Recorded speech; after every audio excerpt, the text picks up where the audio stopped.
évidemment, on reste sur le sujet de la gouvernance et comme tu le disais, les cas d'usage se multiplient. Il y a beaucoup d'entreprises qui n'en sont plus à l'exploration, mais vraiment à l'industrialisation. Et qui dit industrialisation, multiplication des cas d'usage, implique aussi là de faire intervenir de la gouvernance, et notamment en IA. Et pour en discuter, nous on reçoit Sophie Dionnet, qui est la General Manager Business Solutions de Dataiku, pour parler de gouvernance de l'IA. Alors peut-être que, gouvernance, ça on commence à savoir ce que ça veut dire, appliqué à la data. Appliqué à l'IA, de quoi parle-t-on concrètement? Qu'est-ce qu'on met dans le périmètre?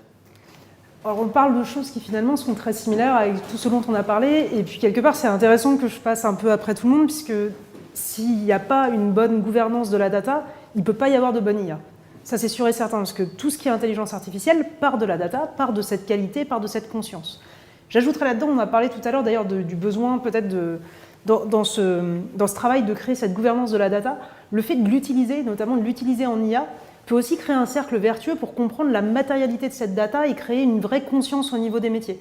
Parce qu'en fait, en IA, ça ne pardonne pas. Si on n'a pas cette qualité, si on n'a pas cette qualité au moment du développement, mais aussi dans la durée, on peut être à peu près sûr qu'on va sortir des modèles qui ne sont pas pertinents. Alors du coup, la gouvernance, c'est de la gouvernance. En fait, quelque part, je ne vais pas vous faire un scoop. Ça va être, le principe va être d'avoir des principes, de faire en sorte que tout ce qui va être fait en matière d'IA s'aligne avec ces principes-là. La petite particularité, on va dire, sur l'intelligence artificielle, c'est que c'est un organisme mouvant. C'est-à-dire qu'on va avoir toute cette phase de développement durant laquelle on va venir définir ce qu'on avait appelé un cas d'usage, donc en gros un besoin métier, créer les modèles, les data pipelines, tout ce qui va permettre en fait, de répondre à ce besoin métier-là. Mais le moment du passage en production, ce n'est pas un moment fini. C'est un moment dans lequel, du coup, on va rentrer avec un modèle qui va continuer à apprendre, qui va continuer à vivre, qui peut shifter en fonction de l'évolution de ces données eux-mêmes, donc va demander aussi un processus opérationnel derrière qui va être assez particulier. Donc, de ce point de vue-là, la gouvernance, elle est à la fois exactement la même de tout ce dont on a parlé. On a besoin des métiers, on a besoin d'avoir des experts de l'IT, on a besoin d'avoir des experts de la data, on a besoin d'avoir des experts de l'analytics ou de la data science, on a aussi besoin d'avoir des experts de la compliance, on pourra probablement en parler. Et on a besoin d'avoir à la fois une supervision de cette phase de construction et de cette phase de run pour s'assurer qu'il n'y a pas d'incident dans la durée. Et c'est ce qui va aussi créer la confiance sur le potentiel de l'IA à venir vraiment faire de l'impact dans les organisations. D'accord.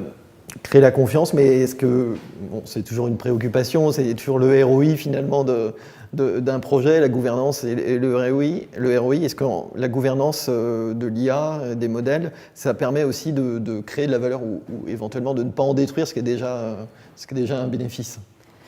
Vous avez raison, il y a ce premier point qui est de ne pas en détruire. En fait, on a vu aujourd'hui, l'IA a un effet d'appel très alléchant pour toutes les organisations. Tous les cabinets de conseil sortent des ROI qui sont particulièrement appétissants. Et puis on voit aussi des failles. On voit des failles parce qu'on va avoir eu pas mal de scandales, notamment partis des États-Unis, sur lesquels, comme il y a un petit peu moins de réglementation, il y a eu aussi peut-être un peu plus d'essais non maîtrisés autour de sujets de l'IA. On voit du coup un petit peu d'inquiétude qui peut venir du public au fur et à mesure où les usages de l'IA deviennent beaucoup plus communs. Et donc à partir du moment où ils deviennent communs, ça devient important de les maîtriser.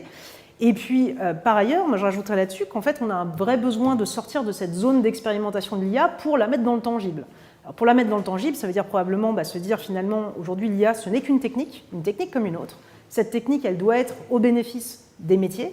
Le fait de mettre en place une gouvernance et de mettre en place cette conscience-là, c'est aussi une opportunité d'aligner des termes et d'aligner des besoins. On a des organisations qui se sont équipées de capacités à faire des choses. Il faut que ces choses, cette capacité à faire, se mettent au service et en adéquation avec les métiers. Il faut aussi que les métiers comprennent ce qu'ils peuvent faire. Et la gouvernance, c'est une opportunité de créer cet alignement-là. Et j'irai plus loin, même le mouvement réglementaire qui en marche aujourd'hui autour de l'IA crée aussi cette opportunité. Parce qu'il va créer cette tension et le besoin de concentration des efforts sur ces sujets-là, et donc il va créer cet alignement qui va permettre du coup de donner son plein essor à l'IA. D'accord. Isaac Luque, je voulais vous faire réagir sur la gouvernance de l'IA. Est-ce que vous êtes amené à travailler avec les data scientists, les ML ingénieurs sur ces problématiques de gouvernance? Est-ce que c'est un public réceptif à la gouvernance des données? Oui, on travaille, c'est une des branches de la gouvernance, c'est la gouvernance des usages et la gouvernance de l'IA, donc c'est quelque chose qu'on a mis en place au tout début. On a pris ça en main dès le démarrage de nos premiers use cases. L'idée était de finalement suivre un projet du début à la fin et après, puisqu'une fois qu'il est en prod, comme on dit, ça vit, ça bouge et qu'est-ce qui se passe. Donc on a une démarche assez structurée qui nous permet de valider chacune des étapes de démarrage. Est-ce que je dois y aller? Est-ce que je ne suis pas en train de faire des bêtises? Est-ce que c'est en ligne avec ma stratégie et puis aussi avec ma vision de cette partie un peu éthique des données? J'ai aussi tout le volet qui va toucher à le bon usage des données pour le bon use case. Donc est-ce que j'ai vraiment besoin de données perso? Et si j'ai besoin de données personnelles à l'intérieur de mon use case, pourquoi faire? Est-ce que ça fait du sens? Et est-ce que derrière, on va avoir des problématiques de discrimination potentielle avec ces données ou de biais potentiels avec ces données? On va regarder toute cette chaîne de valeur et puis on va la suivre dans la construction du modèle et puis on va la suivre dans sa mise en œuvre en prod et puis ensuite dans sa vie.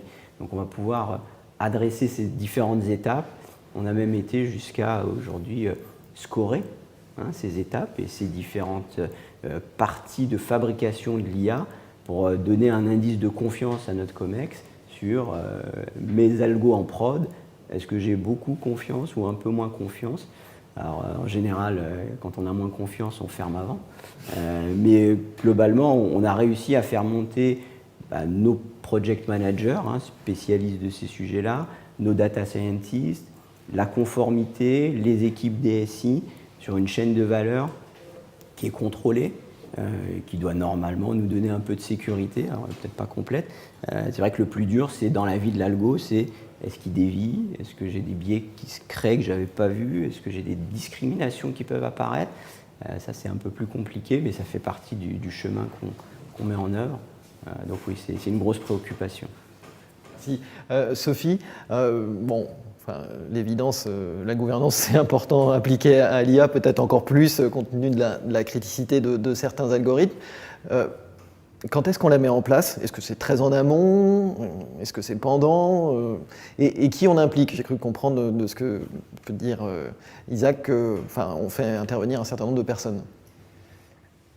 Alors oui, tout à fait. Déjà, c'est un effort assez inclusif parce que finalement, comme je disais, si ça reste un sujet de spécialiste, ça veut dire que l'IA est hors sol et donc elle n'a pas le bon impact. Donc c'est pas forcément la bonne chose.